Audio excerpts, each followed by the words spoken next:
What's up, guys? Welcome back to the Strong Family Money Show. My name's Andres. Thanks for coming back. Where we just on this podcast, blog, website, we talk about fitness, we talk about fatherhood, we talk about finances, everything you need to make yourself a better father, so you can have all the tools you need to make yourself a stronger family. Today, we're going to talk about tools that you can use to help with saving and slightly talk about some investing things. So there are a lot of apps out there that help you with saving. So we all have our app for our bank on the phone, like a physical bank. And a lot of people don't like to the banking institution. So back however many years ago, everyone went through the meltdown. A lot of people had a bad taste in their mouth for the banking world. So that could be a reason why these apps came to be. So in this video, what I'm going to do is talk about.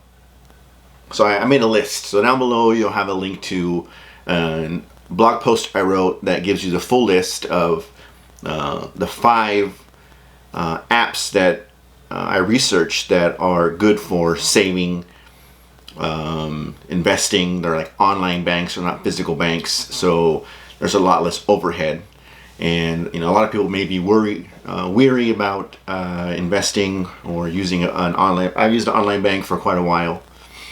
It's more of a, I want to say traditional, I guess. Can there be a traditional online bank now? I don't know. But it's not, it's a completely virtual bank, direct deposit from my employer. We have a checking account, we have savings, we get credit cards, so it's a full service bank. And it is less overhead. These that I'm going to have in the blog post are even less overhead. They're more completely online fintech types of apps. So the first one we talk about is Acorn. It's a robo investing app. So you can link your bank account and you can choose, a lot of different options as to what you want to invest in. So you can set up like a monthly investment, or you can buy stock one at a time from their list of items. So I guess so we have Acorn, we have another one called Chime, and Capital with a Q, Simple, and Digit. So those are the 5. But the overarching theme of all these apps is they're low cost because they're all virtual or online. So you have less overhead to pay for. They're more convenient because you have the app on your phone. You can do whatever you want via your app. And these banks were created with the app in mind. So a lot of times, so we have traditional banks have their online portals and phone apps, but those really were made after the fact. So they may not have all the features, or they may not have thought about all the features of an app when they made it. But these that I have in this blog post, and I'm no way affiliated with any of these. These are just the ones that I researched and found some information on. I have links to all of them. They're not affiliate links, so they're just links directly to the website. So a lot of these apps, all these apps were made with the app in mind first. So it's a user experience was very important to when they made the application. The application is probably the most important part of the bank because that's what you use to interact with and do whatever you want to do with on the app. And so it's a lot more streamlined and smoother. So they all have the features of a traditional bank, the ones that are banks on this list. You can direct deposit from your employer. You can deposit into a checking or savings account. What a lot of them do have are automatic transfers from your account. So some of them have like, I want to reach this goal, this money goal. So every month they take out from your whatever account you choose, however much money you want to be put into this other account, and it hides it from you so you can't get to it. So you can have like, I want to buy, we want to go on vacation. To go on vacation, we need this much money. So then it automatically debits that from your removes it from one account to the other. Once you reach your goal, it lets you know. Some of them do it based on a fixed amount. There's one in here that does it based on your spending.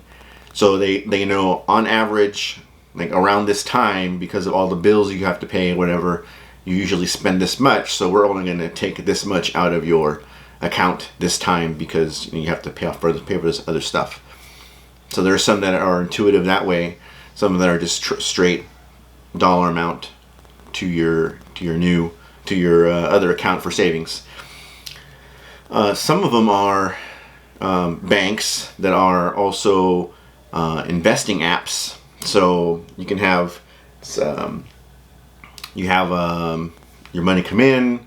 You say every check, I want you to take this much money, and they're really like micro investing apps. They're not like a full-fledged investing app. So it isn't like an Ameritrade or Schwab where it's focused solely on investing, like a full investing account. These are small amounts of money that you invest in whatever stock you want to invest in, and so the capital you need is much less. So every month I want you to take this money, I want you to invest it either. Some of them have like the aggressive portfolio, and they take care of all the investing for you. Or some of them are, I want to buy this stock, and what they do is they pull money together and then they have like their fund that they buy that stock from. And so then you grow your portfolio on the app that way. There are some apps that do that are kind of dangerous. There's one in particular that's in the news right now where people don't like what's happening with it because it's an app. It looks more like a game, and some people have made people make poor decisions just using regular investing accounts. But this is for like lower hurdle of entry, and people who have less experience, not only investing but managing their money, are able to get into this app, and it's not going well for some people. That's beside the point. But anyway, these apps give you the opportunity to invest with small amounts of money, and then you can build up your portfolio that way. So these apps are mainly for convenience. Saving money is something that isn't really easy for a lot of people, myself included. And if you can automate it as much as you can, it'll be a lot easier because you don't have to even think about it. It just happens on its own.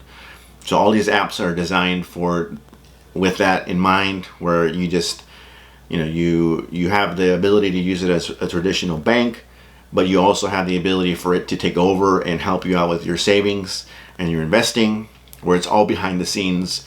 You don't really have to initiate it, and that will help a lot of people who have an issue with initiating investing on their own. So again, in the description below, I have a link to the blog post that I wrote that has a description of what each app does and a link to the website. Again, I'm not affiliated with any of these websites, so if you sign up, it's I'm not promoting them because I get anything in return. They're just stuff that I researched that were the top apps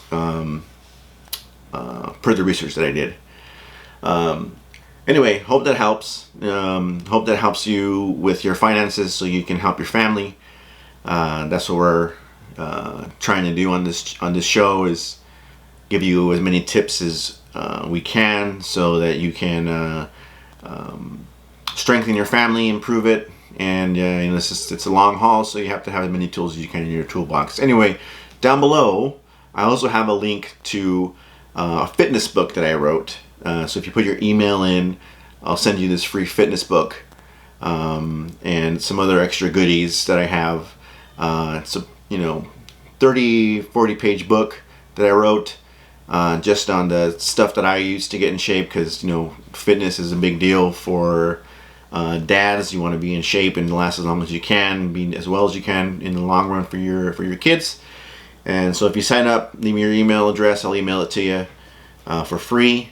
If you don't want to leave your email address, I'm also going to upload it to Amazon, so you can get it on Kindle or a paperback copy. But that won't be free. That'll be whatever Amazon price I decide to charge for it. But if you want it for free, leave your email address down below and I'll send it to you.